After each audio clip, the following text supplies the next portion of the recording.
so we'll go ahead and open the meeting up to public comment. And we're gonna have 20 minutes as normal, 20 minutes total, 2 minutes per speaker. We're gonna ask that we keep, maintain decorum, keep any kind of personal attacks, insults, things like that to a minimum. And let's go ahead and get started there. We got a public comment. As I was telling David before fireworks, they're already out in my neighborhood, by my building. I've discussed it over the years with the older person. And he's like, we can't pin them down because they move around so quickly. But as I've done some research, it's actually a federal offense to have fireworks in Illinois of that level. When 9/11 came, after 9/11, they started restricting what you could bring across state lines. And fireworks like that are among those, and since they're not manufactured in Illinois, if you have them, and it's a mandatory 1-year prison sentence. And so I don't know what to do, but it's just, I mean, my building seems to be a target. And it starts earlier and earlier every year. And this past week, just about every night, so. All right, well, thank you for your comments. Yeah. Okay, do we have any other public comment? Yeah, I want to thank Councilor Vargas for getting us a meeting with Commander Linus of the 14th District. It is such wonderful news to hear. So glad we had a meeting and set it up. I also wanted to speak for Allison Schmidt, who is unfortunately out of town this weekend, and she asked me to raise some concerns she had. Allison emailed Commander Linus in late April, and a bunch of us called her also in late April, or tried to call her. Didn't get through. I was one of those. I didn't get through to her, but I let them know that I wanted to speak to her and that we wanted her to come to our 14th District Council meetings. I said I've been a member of CAPS for 14 years when I did that, so I wasn't speaking for the District Council, I was speaking for myself. And Allison wrote her an email, but I was very concerned about the response that Commissioner, Councilor Lawrence sent back to her, in which she said he is the only person who should be able to talk to Commander Linus, and he told her to basically refrain from communicating with Linus, and really came down pretty heavy on her. I thought that was really unfair. I mean, as citizens, we're all entitled to call Commander Linus or send her emails whenever we want. She did not pretend to speak for the 14th District Council. In the email that I saw, she just said that she wanted the commander to come to our meetings. And I mean, we've been waiting for months and months for you to set up this meeting, and it hasn't happened. I mean, every time we ask about it, it's, oh, no, she can't come on Saturdays. No, she can't come. She can't make an appointment with us. But yet, when a bunch of us called and emailed, Thank you for your comments, Ms. Hammond. Thank you. I also want to thank Councilor Vargas for setting the meeting. If you all recall, it was 3 months ago now, or 3 meetings ago, that we made the request that the commander come, and Councilor Laurent ducked it for the last 3 months, making excuses each time for why the commander couldn't be here. And so the commander being here is thanks to the pressure that neighbors put on the commander. We directed phone calls to her, and Ashley was our supporter in office who also helped organize this meeting. And so Councilor Laurent, if anything, was a roadblock each and every time. And so with this meeting coming up, I just want to say I have concerns about Councilor Laurent's ability to be neutral in this Q&A with the commander. And so I think I would just reiterate that I think up to this point, Councilor Laurent has only been opposed to the majority of the neighbors. And so I would like to put forward the request that he be removed as chair, because he's not fit to serve in that role, because he's not neutral. He's only in defense of the commander. And it showed when Allison sent an email to the commander and the commander forwarded it to Councilor Laurent. But we're not your subjects, Councilor Laurent. You serve us, you serve in office, and so that's what I would reiterate. And so yeah, that's what I would say. Thank you for your comments. Any other public comments? Tucker. I'm curious to see any polling that shows Laurent's popularity among the neighbors. But regardless, the Police District Council is a good first step for rule of the people. So there's other things that we can be doing to give people more power, to make their politicians more accountable. One thing we can do is we can make the office of mayor a recallable position. If you want to sign a petition that will put that on a referendum, I have a petition you can sign. I also have a petition you can sign to put one of the to put an independent anti-war, pro-police reform candidate on the ballot for president. So please come see me if you're interested in more people power. Thank you. Thank you for your comments, Mr. Tucker. All right, any other public comments? Mr. Burke. Hi. So my understanding is the purpose of CCPSA is to promote public safety and accountability of police doing their job properly. But I note the crime statistics that came out on Monday. Theft, which is the highest category of crime, is up 10% this year and 106% in our district in the last 3 years. Aggravated battery up 53% this year. Shootings up 111% this year. And robbery, which is at a historically high level, is up again 7%, but for perspective, up 93% over the last 3 years. So I would like to ask the council to do two things. First is, now that they've been in place for a year, I'd like them to say today what this council has accomplished in the last year. And I'd like to know what the objectives are for the rest of this year. And just with respect to the attack we just heard on Councilor Laurent, which is completely unfounded, it's clear that the commander had a scheduling issue. Last month sent her #1 assistant to observe, and then scheduled the meeting that she always intended to attend once a special date was set up, which is exactly what Councilor Laurent has been saying for the last 4 months. So any attack on him is just another fabricated controversy. Thank you. Thank you, Mr. Burke. Any other public comments?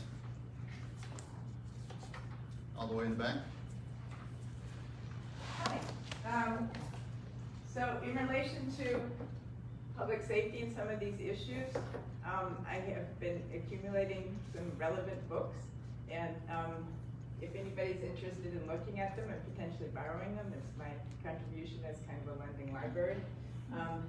They run the gamut in some degree. I would, some of you might have already heard of My Grandmother's Hands, which is well known, which is talks about how to do care, and it specifically has chapters also in relation to police. Here's about how to show up for each other. You know, we have to have a vision of what a safe community can look like, and some of these books have some of that in there. And this one is was written. I got to see the women that wrote it that were incarcerated at the time they were able to do this exciting history project, and it's very informative. So there's more good stuff in there. I have a question for you. I'm a former school I don't librarian. know if you can. Maybe you have to ask me after. Yes. If you could hold. Yeah, okay. the line. Thank you for your comment. Any other public comments anyone would like to share? Going once, going twice, sold. Okay, we're gonna go ahead and get moving through our meeting. Okay, approval of minutes from, we've got April and May to go through. Got copies of April here available. This is a master copy, and this is the narrative version. So at the request of Councilor Orlikoff that we include a lot of attachments, such as the Impact for Equity's updated reports and things like that, and some of the events that has been promoted. We include some of the flyers in there for historical reference and everything like that. So I've got the narrative versions in front of you. I do have the full version that we intend to submit here. If you'd like to look at that, it's just small text, so that's why I want to make certain we're furnished with those. Sure, yeah, sorry, I guess, for imposing this burden. Yeah, I was intending just for, there to be hyperlinks within the notes to these full reports. But yeah, I guess for fullness, you're providing these. Yeah, appreciate it. So we've got a deadline to get this actually approved today, so we can have it published. I do have one question. Have we approved March minutes? Yes. We did, okay, gotcha. Sorry. Yeah, I can motion to approve, April minutes. Can I get a second? Second. All right, all in favor say aye. Aye. Aye. Minutes of April are approved by unanimous consent. And I also have, I want to get them mixed up, I have the same regard for May, got the master list there, and I've got the narrative here for review as well. I've got the different colors on the post-its. Keep them in order at a glance. So if you want to take a few moments to review the May minutes. Okay, yeah, I would like to propose an amendment, which is just the spelling of a public commenter that I see. The name starting with B should be spelled F-A-A-Y-A-N-I. F-A-A-Y-A-N-I. Y-A-N-I. F-A-A-Y-A-N-I. F-I-I. Okay. But, And yeah, that's- accepting that edit. Which one is that one? It's second from the bottom, above Cliff Nellis. Okay, Right there. yes. Thank you very much. With that amendment, any objections to the minutes, or did you want to take more time to look at them? I'm okay. No objections. Okay, can we get a motion to approve the minutes as amended per Council Orlikoff? Sorry, one quick second. Just this slide. Sorry, is the pretextual presentation included There's a hyperlink in there. somewhere? Well, let's see. This is just like, yeah, it's in the. Oh, this is a hyperlink? There's a hyperlink to it. This is Okay. problem with Chicago traffic stops that you had sent as an attachment. Yeah, I mean, there isn't a link written out, but in the PDF, it may be a hyperlink. There is one, Okay. yes, so Thank as you. a matter of fact, let me, I know I went in there and put the link in. Might be combined with next to it another. If there's an issue, we could update it after the fact later.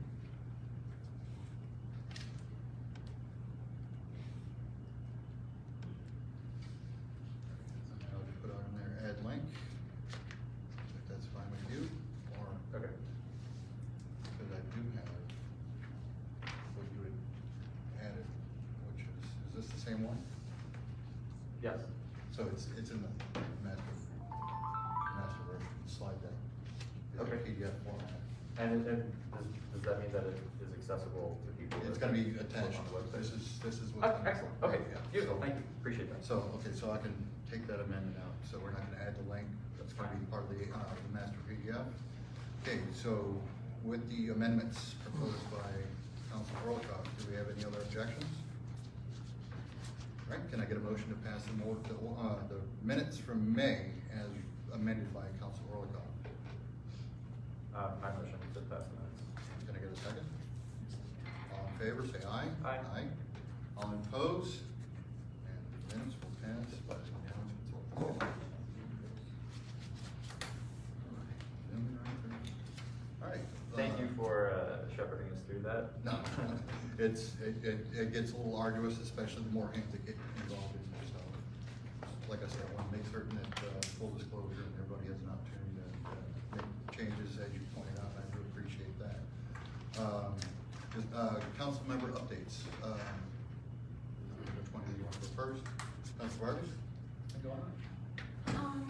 What's been going on? So a few days ago, I attended the last CCPSA meeting. The interim commission said goodbye and spoke on their goals, and that was interesting. We also had a detective, the chief of detectives, speak about robberies and what they're doing to address that and the high crime rates going on and closing out cases. Which was interesting. CCPSA usually records that, so I recommend for you to look that up. And the other thing is speaking on like what the council has done for the past year. I've attended all nomination meetings having to do with picking the 7 members who are sitting currently, who will sit in as the new commissioners. And that was a lot of hours, and that was hard. In the beginning, I also heard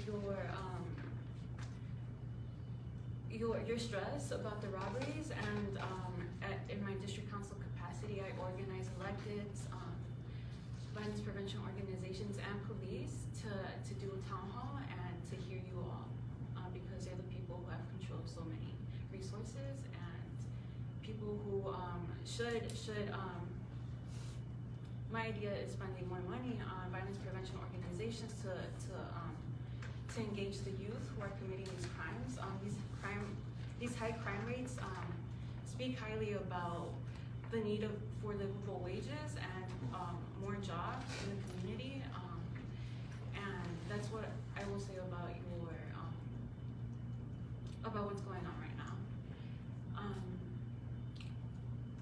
And around police accountability, I did speak with OIG, and OIG gave the case that I worked with a lawyer on regarding a migrant. I know that I speak about it every single meeting. It was when a cop showed up to volunteer someone with very large guns, and then the migrant got a very menacing phone call. So I met with the lawyer, and we wrote something up for the OIG to investigate. It turns out that the OIG sent it back to COPA, and it's sitting with BIA currently.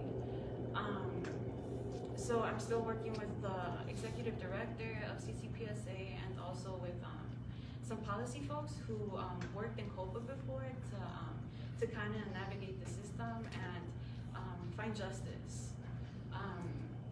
And I will say that for the past year, I've been learning how to navigate these systems of accountability, and there's still so much work to do because all we have is COPA and BIA at the moment, and there's a lot of work to be done there to find true accountability and justice for misconduct from CPD. All right, those are my updates. Thank you very much, Council Vargas. It's good to have you back, by the way. Thank you. Council Orlicott. Sorry. Thank you. We had an event that the 14th District Council co-organized in Humboldt Park on May 18th, and it was a lot of fun. We had 50 bike riders. It was a relatively short, I think just over 6 mile ride, but the original organizer was our friend and colleagues in the 25th Police District, and then they brought in the 26th Ward and District and 4th State Rep, 8th Cook County District. Anyway, that was a big success. I want to give a shout out to Cermak Produce donated $200 in gift cards for ingredients that supplied a vegetarian portion of the cookout that my parents did the labor for. Also, the Violence Prevention Group also had meat and side options as well. So there was a lot of food and a bounce house, and a lot of fun was had. As far as the purpose, quickly, it relates to violence prevention in the sense that when there is violence, when there are shootings or things that make people nervous, and then they might stay inside more, it can have a negative effect on a space. When you do have positive activities in spaces, and you show that you're building community together, that has a positive effect both on the community and on the safety of that direct space. So it was from Humboldt Park through to Hermosa, going through Logan Square, hitting a lot of nice spots, and yeah, that was fun. Also, oh yeah, we also had donations from Etheria Cafe of some coffee and treats. So just mentioning that. Then there was a Peace Walk, the 29th annual, also March for Peace was on the 25th, and that also drew in the mayor as well as the deputy mayor for community safety, Gary Gatewood, and a bunch of other folks. And that's one quick second to see if I have anything else that might summarize most of my updates. Oh, here at District OMB updates. We are confirmed to have a community table for the 14th District Council at the Logan Square Farmers Market on June 23rd. The 14th District Council has the community table reserved. So I'm looking to fill the schedule. It's from 8:30 to 3 p.m. And if you'd like to drop in or volunteer for an hour or two, or as long as you'd like, please get a hold of me. If you need to pass on the sign-up sheet virtually to anybody, you can, it's bit.ly/do14news. And our emails are on the website, david.orlikoff at City of Chicago. I'm gonna get business cards soon. What was that again? What was the URL? bit.ly/do14news is to sign up. It's the same as my paper sign up, but for virtual. Thank you. And I will be getting business cards soon. I have a form to request them here. If I could Yes. interrupt, that for phonetic sake, that's bit.ly, not, Oh, Yeah. that's correct. so. I don't know, that's how I say it, but I guess. No, I mean. Thank you. No, I mean, because bit.ly, doesn't it's like, change is that LE or LEE, like there's many different ways. Oh, I So I just wondered. Collectively, yeah. No, thank you. Yeah, it's a big opportunity. We're only gonna have it one day this year, so we definitely wanna make it a big event. I'm also gonna be requesting today some funds from our budget to prepare for that. I think mostly a large banner or tablecloth to have at the table. Okay, I'm good, thank you. Okay, thank you. I've been continuing the conversations with Commander Linus about setting up the special meeting, which actually, Councilor Vargas kind of drove it home. Thank you very much for your help on that. Then I've also had the opportunity to provide some training for our municipal colleagues in the 5th District, and I've attended some of the other meetings in 22, which is Mount Greenwood area, Beverly, and I also went to 16, just to kind of get an understanding of how everybody else is doing it, what challenges they run into, where I can help, where they can help, that sort of thing. And we've also started forming up our coalition of people to have like an Area 5 subgroup of district councilors that I mentioned last month. Other than that, that's my updates. Let's go ahead and get into the discussions if there's no. All right, so we got discussion on police accountability, the BIA investigations into CPD officer membership in. That's correct. I guess you're leading that discussion. So I'd like to, well, I might not read the whole thing, but thank you. I believe I discussed this issue a little bit last month, but was somewhat unprepared for it. News agencies filed information requests for the Bureau of Internal Affairs to update on the progress of investigations that were heavily publicized about CPD members who were members of the Oath Keepers as well as the Proud Boys. And there were different lists and different types of evidence, including credit card payments and other things. The Southern Poverty Law Center, one of their representatives has been at a number of our meetings. I don't see him here today, but they wrote a letter that they sent to the city that received some sign-ons from other elected officials, and the timing has not. More district councilors may sign on to this. We're not all listed on the initial release, but. A couple updates, the CCPSA released a joint statement with CPD and BIA saying that they were working to create greater transparency for all BIA investigations. Currently, BIA has not had as much transparency as COPA does in their investigations. There was immediately after the investigation a large public push, and Anthony Driver, the president of the CCPSA, who is returning, pushed for full transparency from BIA, and they did post all of the PDFs for their investigations in these cases. So those have been online for a month or more. And more recently, the CCPSA has pushed to have more transparency in general with BIA, which I think is a positive thing. However, what the transparency in this case shows is that the investigation was very shoddy, or was hardly really done at all. It only consists of interviews, single interviews with the accused officers and their defense attorneys. And they seem to have closed the investigation just based on the initial claims of the defense attorney, which, to ham-fist a little bit, number one is that, well, you can't really prove anything, and number two, even if they were a member, that doesn't matter. So this is problematic for a number of reasons. It seems to potentially set a standard that it's all right for police officers to be members of these groups, or that if they are members of these groups, they will not suffer any consequences. This is something that Larry Snelling had promised, even when he was under consideration and after taking office, would be dealt with zero tolerance. So it is a little bit shocking to see no action taken. Besides transparency, I think that it's obvious what we knew before, that BIA cannot really be trusted with this jurisdiction to investigate their own officers, at least in these cases. And that power definitely needs to be given back to COPA. In the reports, it also says that BIA requested some of the news agencies that reported on it to do further investigations for them, or to provide them with additional evidence. They also made a request to OIG to do investigations for them, which is really unacceptable given that they fought publicly to have this jurisdiction instead of OIG. And OIG not having the power on paper to do this is not capable to exercise, even not having the resources, they're not able to exercise their authority without having that jurisdiction. The BIA did not use a single police power in their investigation. No subpoenas, no compulsions of anything. Again, it was only the interviews, and it was also done poorly. So what should they have done?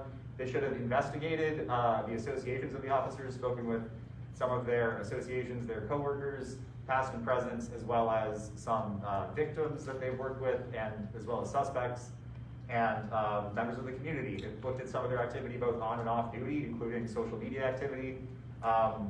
One of the reasons they said it didn't matter that they were members in the past was because they didn't know what was on the Oath Keepers webpage in the past.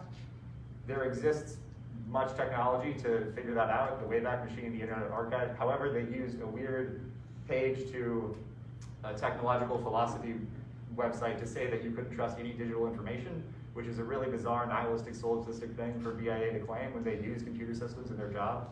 So it was really pathetic, and it just shows what we knew all along. There's no way the BIA can have this power. They've completely failed. And that power needs to be taken away from them immediately, as soon as possible. Yeah, we have some copies of the Southern Poverty Law Center letter that are on the table. Yes, Sally? I did some research on that, and I found that Sergeant Michael Nowak, Nowacki, in the 14th District, has been a member of the Oath Keepers and was part of this investigation, and nothing has been done. So this is something we might want to ask Commander Linus about. Can we get a real investigation of his participation in the Oath Keepers? Because the thought of having an Oath Keeper running around policing in our district just makes me sick.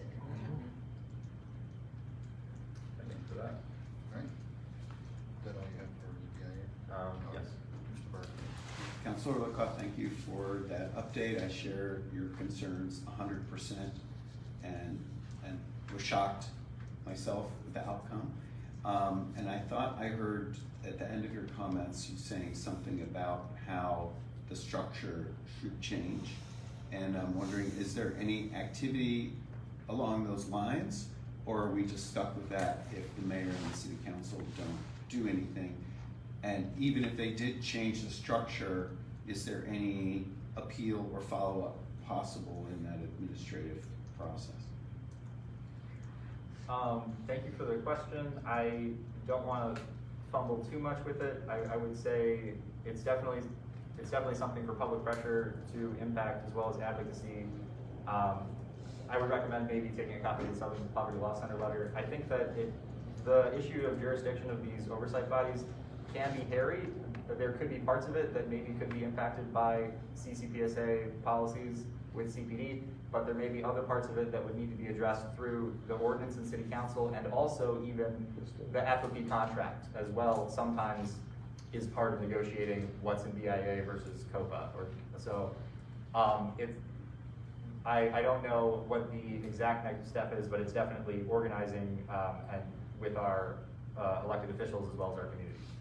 So would you be able in the next month to include advice to the community on how to follow up? Because if political pressure is necessary, we all have the ability to contact our alders and our neighboring alders and build energy to make that change, because we can't have hate groups penetrating our police. That's just completely unacceptable. Yes, thank you. And I see a hand. I would say definitely I can try to follow up, and if you you can definitely contact your alder or as well as the mayor about how you feel about this. And for information, you can also look at the SPLC letter or the documents online. I can help you find them if you need help finding the documents. Was there another hand to close up? It's to your question. There was an ordinance that Carlos Rosa introduced last week to expand the powers of the currently existing CCPSA. One of those powers would be having the CCPSA that exists now would be expanded to 11 people and be directly elected, and then they would have increased powers, including negotiating the police contract. Right now, the city law department has that, but it would be this directly elected commission. It would have control over CPD, COPA, and police board policies. It would have control over the budget, and I think there are some other things I'm missing, but specifically to the police union contract that you mentioned. So it would be, it's an ordinance, and once the ordinance is passed, it would be a referendum on the ballot. So yeah. Can we move in? Do you have anything to mention? If you do, because we are short on time. The traffic stop. Yeah, thank you. So in regards to pretextual traffic stops that we've discussed at length, I would love to speak with any of you after the meeting about it, but this is a process update. The consent decree, the federal consent decree court case that has some jurisdiction over Chicago policing as well and oversight due to what they found to be patterns of racist and unconstitutional activity violating federal law. There's a court monitoring policies in Chicago. They are holding a public hearing on June 11th, Tuesday, from 1 to 4:30 p.m., specifically in regards to if they should add traffic stops into the purview of the consent decree. There are a number of people who have a lot of concerns about that, including Karen Arewa Winters, who's a district counselor in the 15th district and is a lead member of the community team that's part of the consent decree. You know, her concern, she's doing all she can to represent the community, but is, you know, routinely somewhat frustrated by feelings of lack of responsiveness from the federal agents. And specifically in regards to this, the Free to Move movement has a number of questions and concerns, has grave concerns that if the consent decree takes jurisdiction on a policy, it cannot be decided by CCPSA. There is a clear distinction there. So the CCPSA, in theory, there's nothing holding them back from starting to act on this policy. We know that they were waiting a little bit to be reconfirmed or to find who were the new one. They didn't think that they could get through it before the transition. But they should be able to act quite quickly. The consent decree, on the other hand, has 5% completion after 5 years, which is 1% per year, so it's not really clear how they could add additional topics at this time. So yeah, the Free to Move movement is asking for folks, and this is also on the table, to attend the June 11th consent decree hearing. There is also a virtual hearing earlier from 10 to 12:30, as well as the opportunity to send comments publicly, but if you are at all able to come in person, there'll be a lot of people there. At the Thursday vote, right? Yes, so the location is 219 South Dearborn Street, the federal Dirksen building. It'll be on the 25th floor in courtroom 2541, and in person from 1 to 4:30. However, you do need to register if you're going to speak by this Tuesday, June 4th. You have to register before end of day by 4:30. By 4:30 on this Tuesday, if you're going to speak on any of the hearings. So please grab a copy, or let me know if you check the email from me, or I can send you the link online so you can register easily. But yeah, that's it for that. Yes. Oh, yeah. I believe last month we made the request to follow up on the status of the petition on pretextual stocks. Do you have? Yes. What happened to that? Well, we're still collecting them across the city. I think that we have, oh, I do have an update. I think that there are a number that haven't been returned to the base. I have 60 that I need to bring back, but I think that they had, last I heard a couple weeks ago, 600 that they were holding, not counting what's out there, not counting my 60 and others. However, there's a goal set of presenting them at the CCPSA hearing in July, which will be, I don't remember the date, but towards the end of July, maybe the 23rd or 27th, somewhere around there. So the goal is to present the petitions to the new commission at their July hearing. That's the update. So, and I don't mean to cut you off, Councilor Vargas, because I'm gonna ask you if you have any input. Because you voted unanimously back in November, if my memory serves us, to bring this forth to the council. Oh, I've Commission, emailed, council commission. yeah, I sent that to Driver a long time ago. Okay, no, and part of that is that, okay, well, I know we're in flux because they're getting, moving the interim team out and putting the permanent team in, so do we have any kind of idea of what the timeline of that looks like? I have asked the president, Driver, for a timeline. I have not gotten any specific timeline. There's been a lot of more granular discussions in regards to the consent decree, and other things, but yeah, I don't know exactly, thank you. However, at our quarterly meeting, I will be presenting a proposal for all of the district councilors to formally take up the proposal around ending pretextual traffic stops. No, I was just curious because I know that we voted on it here, and like I said, I may be a month or two off, but I know it was like November or something. I wish I had a timeline. But no, I was just following up on that because I was kind of curious. No, I'm glad that you. No, I mean I've been accused of not being supportive of the efforts. Sorry. It's like, okay, well, if our unanimous vote got up there, maybe that would show something different. Any updates on that? No, I'm looking forward to the quarterly meeting because I'm sure we'll get an update by then, and looking forward to the presentation. Thank you. All right, restorative justice. Yeah, that's Ashley Vargas. A number of district councilors attended the 4th annual Restorative Justice Conference held at BUILD in Austin. BUILD also has a satellite office in the 14th district on, I forget if it's Kimball or Kedzie, I think on near Kimball and North Avenue. So they are a violence prevention intervention group. They run a number of programs. They're very large, especially on the west side. And yeah, I'm not gonna talk about the whole program, but it was good. And I will mention 2 quick events. BUILD is having their annual Peace March on Wednesday, this Wednesday, the 5th, from 2 to 7 p.m. BUILD is it starts at 5100 West Harrison. And the march starts, they're going to set off at 3 p.m. sharp. If you are early, they'll have tents, or you can come inside, but they'll have refreshments or things. So there's a march on Wednesday at BUILD, and then also restorative justice training. They have some dates, June 17th, 18th, and 20th. I'm not sure if those are all together or separate ones, but you can scan a QR code if you're interested in that. All right. Is that the same anti-violence program that you were talking about? I'm sorry. You mentioned in your updates about the anti-violence updates. Is that BUILD? Is that the same organization? BUILD is one of them. Okay. This is also a great one. There's a number of different violence prevention orgs that we should invest in. I was just curious if there was a connection there. That's all I was wondering. You have anything that you'd like to add for restorative justice other than what you mentioned there previously? Anything else? Okay. All right. Evidence-based policing or evidence approach to community safety.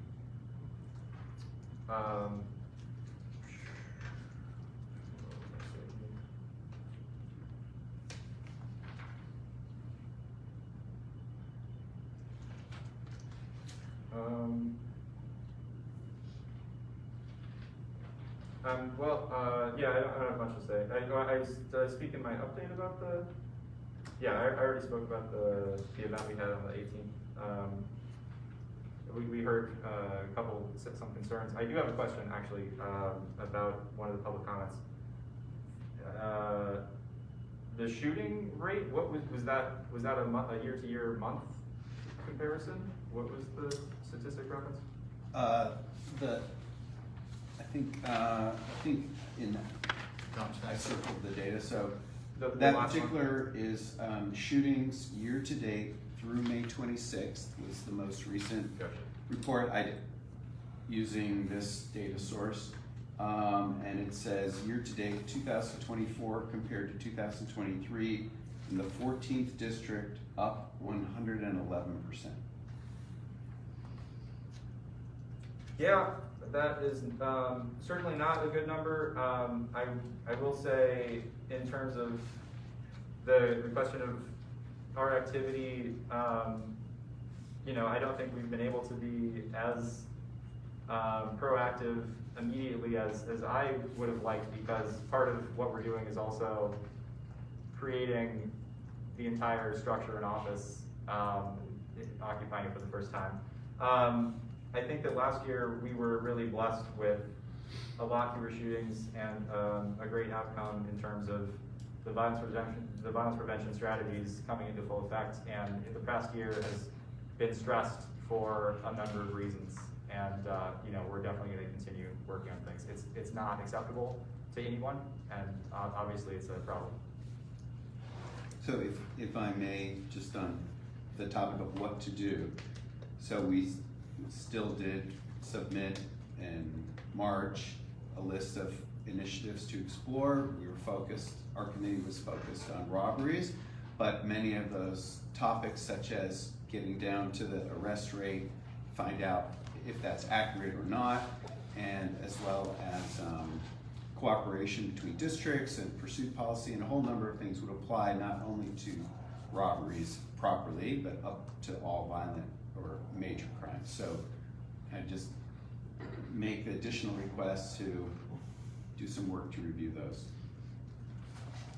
Right, oh, and I'll address you directly, Mr. Birkin. I do appreciate your inputs. As a matter of fact, as far as evidence-based policing, if I'm not mistaken, you have contacts at University of Chicago that they basically write the curriculum on evidence-based policing that's shared nationwide, if I'm not mistaken. So in the document that we provided to the council here in the April meeting, at the end of the April meeting, so it was on Sunday, I think I sent it, there were 4 professors, I believe, or there might have only been 3 professors who were quoted in that document, but a 4th professor did contact me afterwards. So we do have, and these are like nationally renowned evidence-based policing professors from all different parts of the country.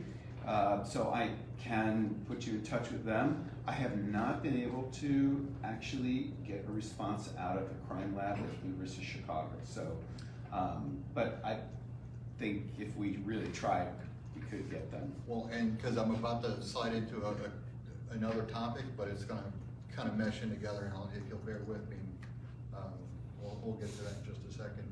So I'm going to move on into the special meeting and everything like that. Unless you have something else. 30 seconds. Thank you. We know that a big problem in terms of the police response to public safety is a lack of responsiveness to 911 calls, and you know, we've heard some of the numbers. There have been millions of traffic stops and they've recovered some thousands of guns.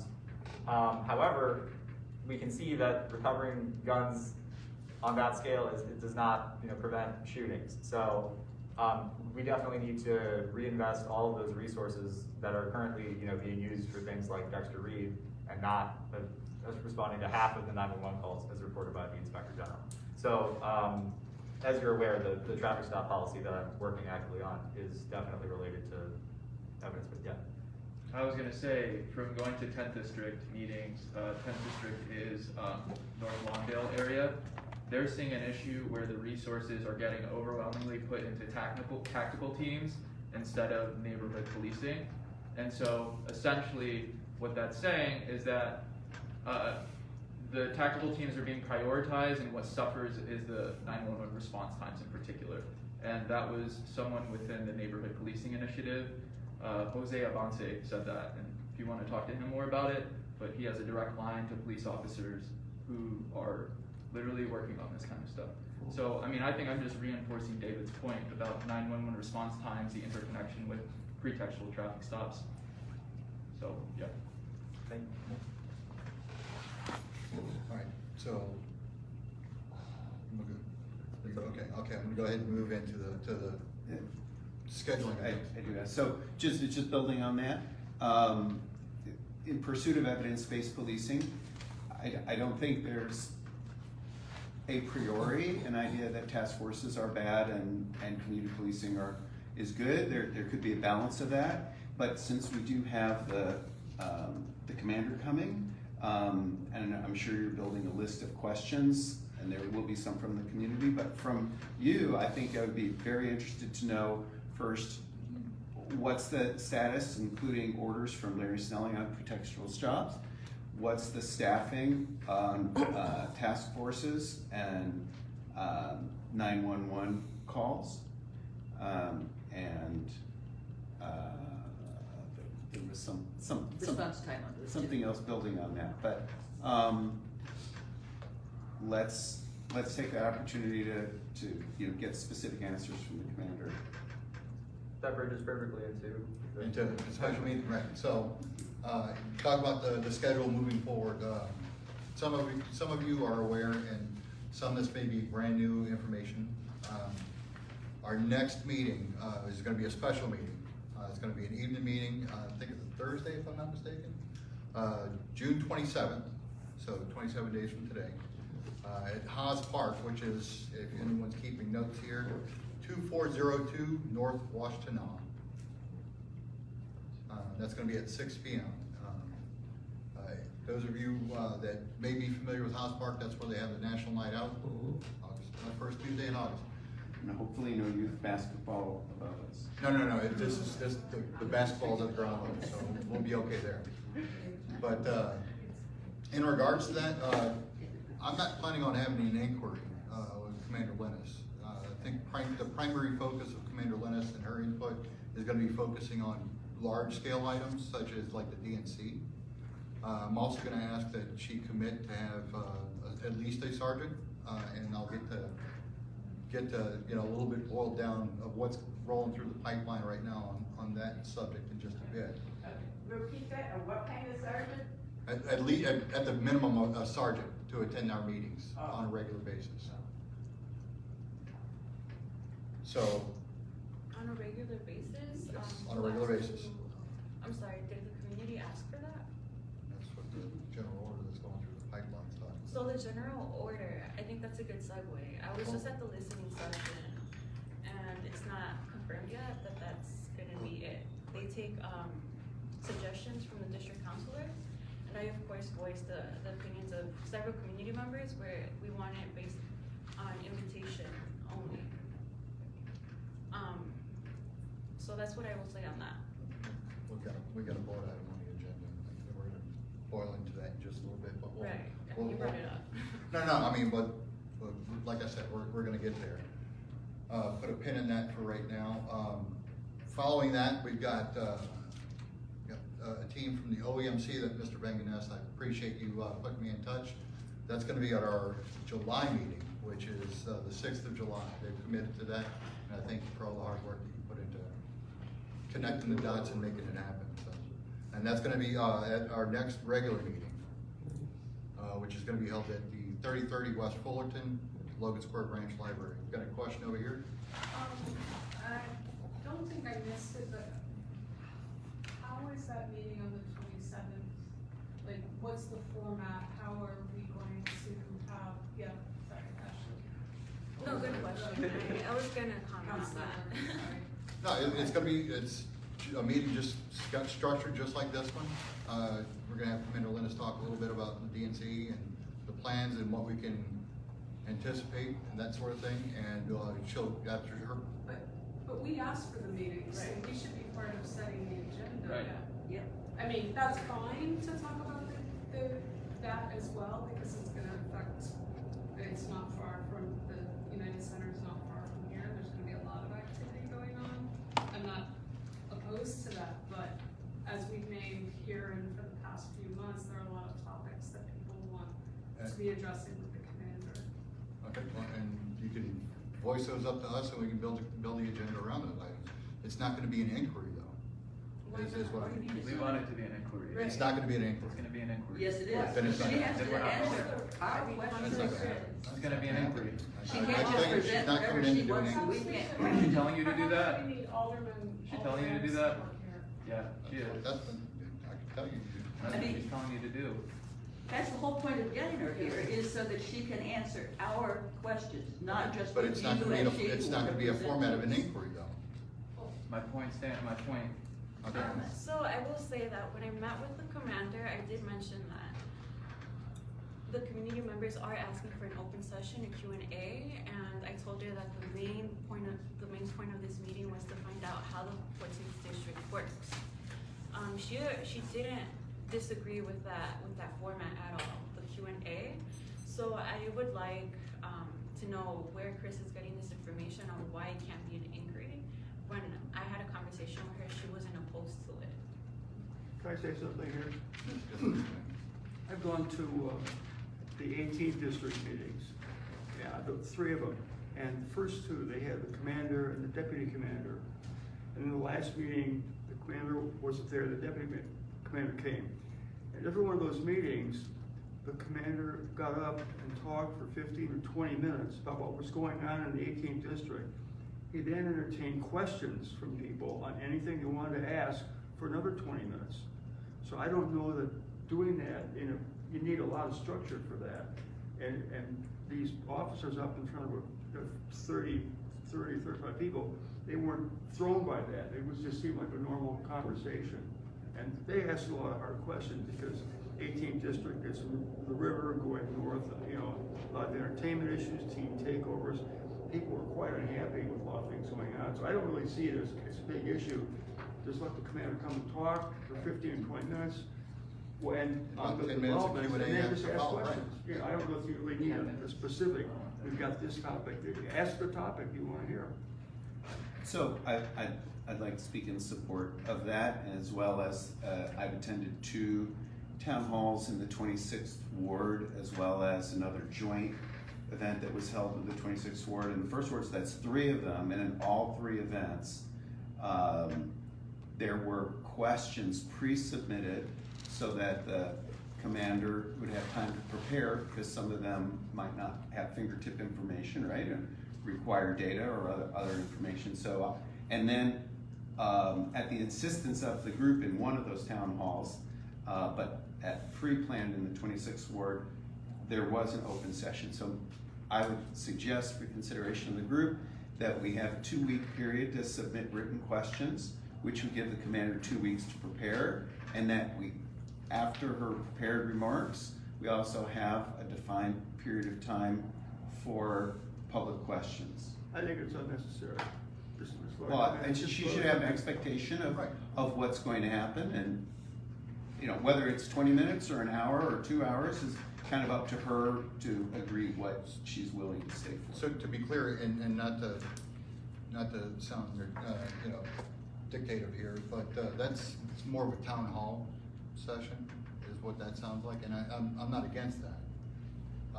And what you're talking about is pretty much like what we normally do when we have guest speakers. Come in, give a presentation, take 10 minutes of Q&A, and we move on with the meeting. That's my anticipation. Yeah, and they do it every month at the 18th district. Right. Hopefully this And happens. occasionally they say, we don't have an answer for it, we'll get back to you next month. Right, and it's my anticipation that these occur a little bit more frequently, so that we get bits and pieces put in at a time, where we can start to get the full picture. Do you have a question? We didn't ask for a presentation from the commander. We asked for the commander to come in here and take our questions. So what we want is a Q&A. We don't want a presentation. No one asked about anything about the DNC. That isn't to say that we don't want to hear about the DNC to Marla's point, but that's not what we've been asking for. We've been asking for a Q&A with the commander. And so if we don't get that, we're not going. But we're getting that. That's your prerogative, okay? Let me think. Yeah, so I think that we should, right, the purpose of this agenda item today should be to finalize the expected agenda for the special meeting. In regards to the presentation focusing on the DNC, I don't think that is the most useful for our district. I know that it will impact the workforce across the city, but we're probably not going to be primarily impacted by the DNC especially. And also, I don't think that that is as big of a concern for policing and public safety as issues like traffic stops or 911 calls or BIA. I think these are all, much more important, as well as other topics that people may bring up. But also, just in regards to presentations on the DNC, we did receive information from the mayor's office as district councilors about that, and they requested that we spread all this information. It's on websites. If anybody is interested or looking for that information, I can share you all the public information. What I do not think would be the best use of our time as district councilors in any of our meetings is to share information that is readily accessible in terms of the police CAPS meetings or whatever. So information that is directly on city websites that is PR is not the focus of community meetings. Community meetings are not for public relations. It's really irrelevant. You can go to your beat meeting or you can look on the website, but I don't think that's what we need to spend our time on. I have a comment. Okay. I don't appreciate that attitude though. There's no attitude. You I'm sound short on like time. it. I'm short on time. I'm sorry, but I do have to mention that I'm worried on your behavior a little bit. My behavior? Yes. Okay. Regarding your relationship with the commander, just when you mentioned that you're inviting the sergeant, like on your own agenda, without the community asking for that, worries me. And now that you're emailing the commander back and forth about setting the agenda for the meeting without taking community requests, that doesn't sit well with me. Noted. Thank you. It's noted, but what are you gonna do about it? Could I suggest that when you, Commissioner Lauren, communicate with the 14th District Commander, that you copy the two other counselors on every single No, that's email? illegal. That's explicitly Well, illegal. You can copy Anna. What do you mean? It violates OMA is what It's a violation of. All right, I'd like to We're gonna- make some Act of the state resolution in of terms of Illinois. the meeting. It is In illegal. the interest of All right. potential compromise, I propose that, so it will be a special meeting of the 14th District Council. We will follow the requisites in terms of roll call quorum, Standard format. public comment, and then as a compromise, I think that it would make sense to offer the commander some time to present on whatever she would wish, but I would limit that maybe to 10 minutes, and then I'm okay. I'm okay with different format. There should definitely be a portion that is open questions. If people want to do the question submissions ahead of time, I'm okay with the mixed format as well. Do you have preferences? I have no issue with that. Yeah, so, should we do this where you submit some questions ahead of time, or just the open, or what? I agree with a That's- couple of questions to submit ahead of time, but also have open comment. I know you mentioned 10 minutes for open comment. I think that's way too short, even in your regular meetings. 10 minutes for the commander to say whatever she would like to say to us. His initial was 10 minutes for open questions. I think that's way too short, considering even at this particular meeting, we have 20 minutes. So I think it should be, double that, in my opinion, but, that might be too much. I also think that the DNC, maybe that's an important thing for the city, but we are looking for systemic issues in our 14th police district. I think that would be much more, informative for us to get answers on. So I think we could Thank you. I think we could start with 10 minutes where the commander can present on whatever she would like. I think it does make sense that I at least have a couple questions that I could pre-submit, and if there are individuals who would like to pre-submit some questions, they're welcome to do that. So we could then have some amount of time, I guess, maybe 10 minutes for her responding to the pre-submitted questions, and then we could have an open Q&A session up to 20 minutes. Okay. Does this sound acceptable to, okay. Is it a 40-minute meeting? Yeah, exactly. Okay. I agree. I don't wanna be rude How here. long is the meeting expected to be?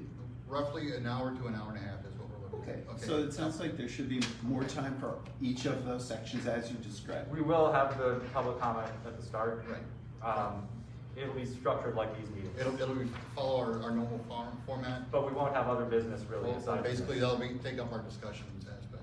Just on the topic of the DNC, I just want to throw out that that's in August, which is the peak crime period. And so I have a real concern that resources will be moved to the DNC and in a sense removed from our community. And I would like to hear how the commander expects Really to broadly, the plan mitigate is they're that. sharing resources with like Minneapolis, with other cities. So we're borrowing police officers from other cities for the DNC, and then we're gonna share officers for the RNC. Which could be great, but Okay. I'm just concerned that we'll lose resources. Okay. Not to be rude, valid. I'm Sure. very short on time here, so I need to get through the rest of our items. I've got other obligations personally. Okay. Well, it's supposed to go to There's more 2:30. questions. Right. And you're Okay. just gonna declare it over? Moving on to our next item. Currently, the CCPSA is working with CPD as far as drafting a general order that has direct regard to our meetings here at the Police District Councils. As my colleague, Councilor Vargas had mentioned, there are a lot of troublesome items in there, but there's a lot of good progress it's trying to make. I can kind of share surface level things because like I said, they're still trying to boil things out. They're taking a lot of input from the district counselors. And as a matter of fact, I agree with you. I don't think that it should be compulsory that they attend. However, if the direction that they're going, they're looking to make it mandatory for command staff level to appear at every one of these meetings. That's how it looks it's going, but they're still not done taking Right. inputs, and I don't appreciate you inviting a sergeant before this is even out. I haven't invited this already. I thought you mentioned that you were talking to the commander about inviting a sergeant every meeting. No. It's my anticipation that I have a sergeant here every meeting. Sorry, is there a quick question? I just, you know, I'm a really busy person, like a lot of people here. Busy people tend to be the people who show up. And I don't know why we keep having this conversation over and over again. Like, we said from the very first meeting last summer, we want to be able to ask the community to come when we have topics to talk about, not de facto.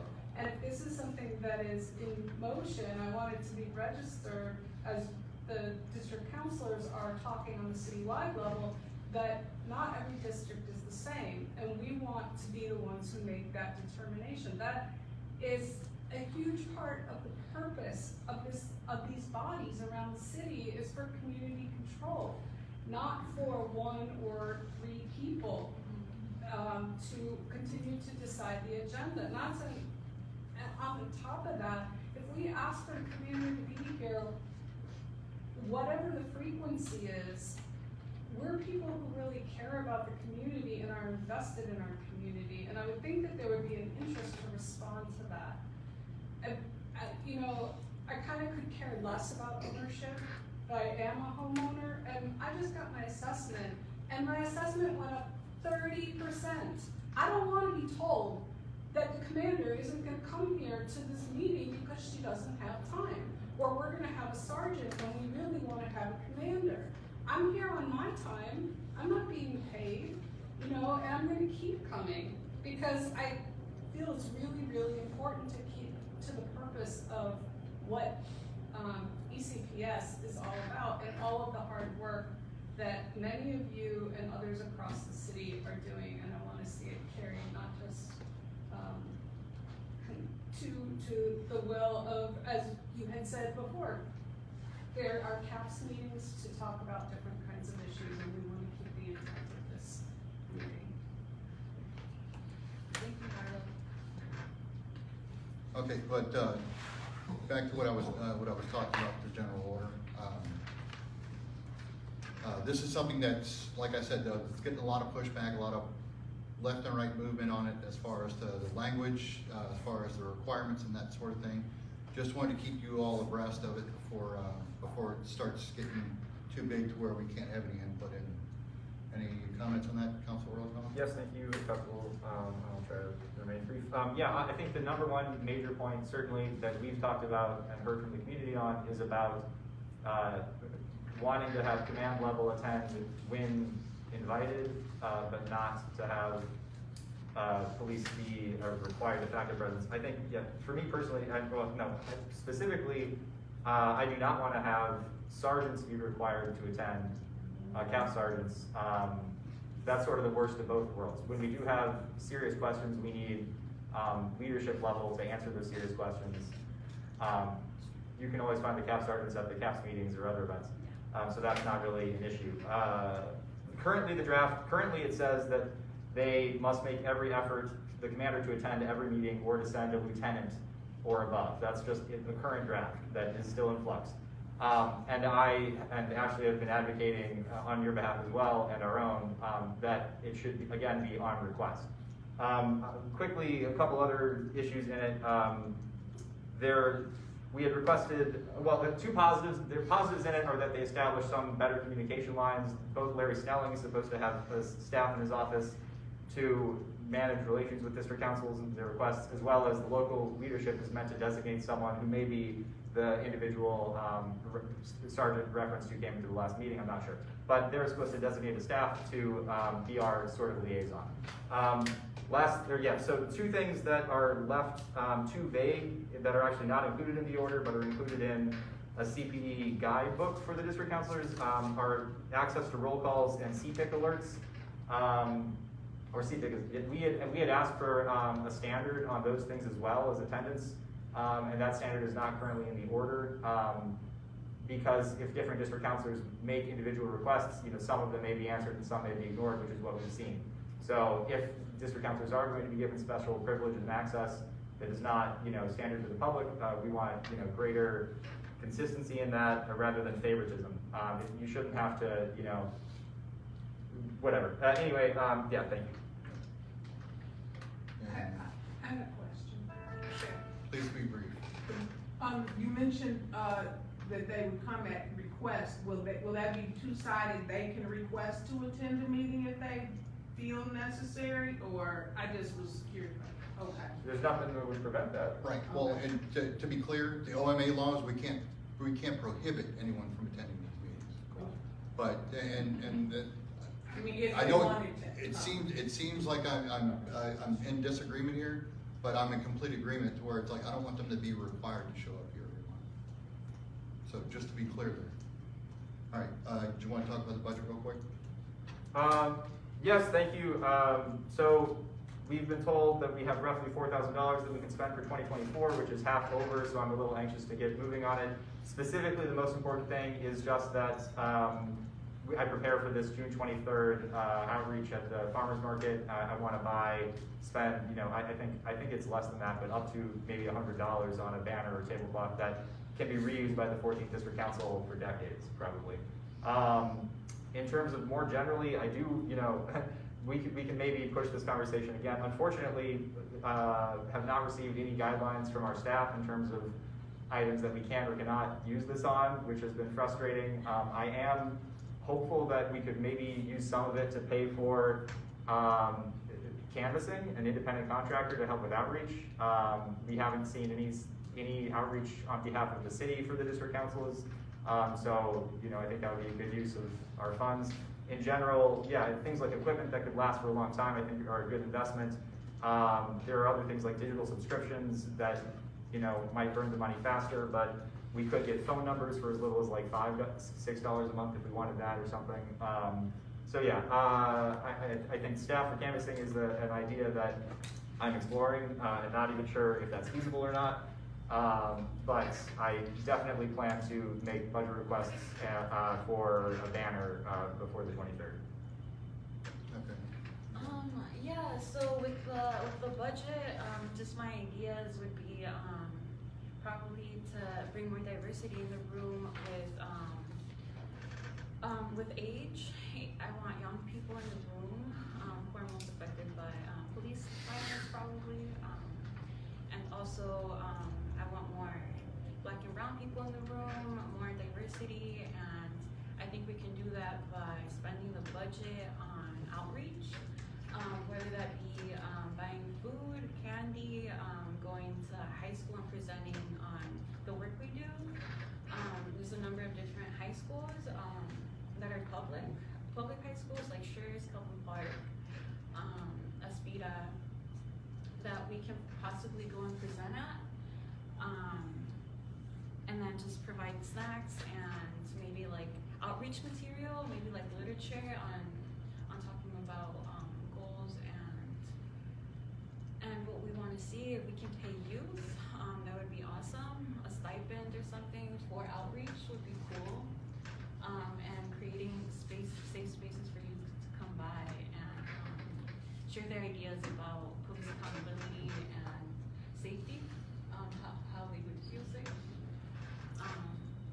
Is my idea of how to spend that money. Very good points, from both of you. The only thing that I'm a little concerned about, and I brought this up briefly last month, is the procurement process in order to use those funds. And I'm not picking on you. Basically, it's all through Adam Gross. No, don't get me wrong. I'm not picking on you, because I like the idea of having a table skirt and everything like that, especially when you're doing, you know, the farmer's market, things like that. I think it's a great idea. I think to use the budget money to do it, you might run into quite a number of roadblocks, because you probably have to go through a city-approved contractor and that sort of thing. So that's where I'm starting to get, okay, well, how do we navigate this? How do we legitimately utilize the money? For the contractor, I feel like that's where we have a COC. Maybe we'll get like a new contract. Like I don't know where that's heading for us, but if we can get youth, that would be better. So you understand my concern there? Not that I'm saying no. I mean, I'd fork over $100 to get it done today. Yeah, there's a city Department of Budget and Planning that our executive director has to work with on different requests. Right. But so I can send a suggested link or whatever, and then if they decide, no, we have to do something else, then they'll figure it out, they'll tell us. Okay. Yeah, and I don't know what the turnaround time and that sort of thing. So I mean, if you can make it happen, good. If you need $100 to go get a table tent made, a table skirt made, I'll get the VFW or somebody like that to donate it to you. Also, quickly, thank you. One frustrating thing I've been told is that the money may not be used for food in different ways. And I asked for clarification. I'm not sure what the clarification is yet. We need more clarification. Right, and that's probably part of the procurement process that I was talking about, where it's like, well, no, it's gotta go, like, hey, yeah, you can go to, FedEx Kinko's and get a table skirt made. Well, that's not a contract, you need to go through this particular printer that we use. And it's like, okay, yeah, I get it, but anyway. One quick question, keep it brief. Yeah, it's a question. In terms of outreach, is it possible to prioritize the southern part of the district, which we know probably faces the brunt of police crimes? And I would like to see more people in these meetings who experience police crimes firsthand. And so, that's an ask as a resident. Thank you for your input. Anything else about the budget we want to talk about? All right. Nothing else, can we get a motion to close? Sure. All right, you got Just it. wanted to regulate votes that we did not hear the approval of the minutes for the March meeting. But I believe that was a typo. Yeah, that is a typo. Oh, okay. Sorry. Apologies for that. Thank you for looking. All right, I'll motion to close. Sally has oh, you have a question? I thought we were gonna talk a bit about the questions that we wanted to send to the commander, before she comes here. We can. We can have a open, just listening session immediately following the meeting to take any of those questions in. I believe that for 2 weeks, anyone may submit questions, and we will, compile a final list that we submit to the commander for the pre-planned portion. Additionally, we will have a longer open portion. So we submit them to whom? You can come talk to me right after the meeting. Okay. I think you can definitely send them to me. Okay. I want to see them, and you can send it to Any of everyone. us. Email all 3 of us at once, yeah. All 3 of us. That's legal. Yeah. It is legal. We can won't do talk it. much about it. We'll We each can other do on it, they PCC, can't do it. Yeah. I can email you, but you all can't respond. Well, individually respond, yes. Please be brief. Yes, Yeah. so you were mentioning that there would be, the meeting would be like this, where there'd be a public comment number 2. Does that mean public comment number 2, and then at the very end, there's Q&A? Because sometimes some of our public comments refer back to things that have been said, and so I am almost positive that people will want a Q&A after their public comment. So we have a 2 public comment, and then the last number, whatever it winds up being, 3 or 7, Q&A. Because public comment is very different than Yes, responding to the questions. public comment was not planned as the open Q&A portion. And, I'm hoping the public comment may go quickly if people are waiting to get to their other questions. Right. Thank you. Can we get a motion to close? Motion. Oh, Kathy, how are we going to advertise this? For example, today, I didn't get any notice from you, Christopher, regarding the meeting today and putting the agenda out. I've been to almost every single meeting since they started last summer. Why aren't I getting emails? I want a big crowd here for this meeting on the 27th, so how can we make sure that you're gonna send the list out to everybody who's ever attended one of these meetings?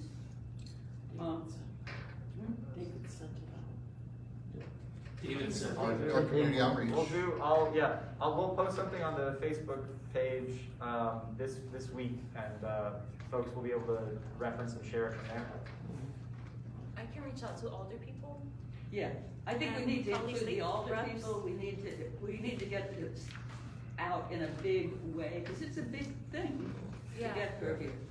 Yeah. And I want a decent crowd. There's a few, Haas Park has a big auditorium, so I'm not worried about, I am happy to continue talking with, I will stay here. I understand Chris needs to go. I don't know if this needs to be officially in the meeting, or if this can just continue.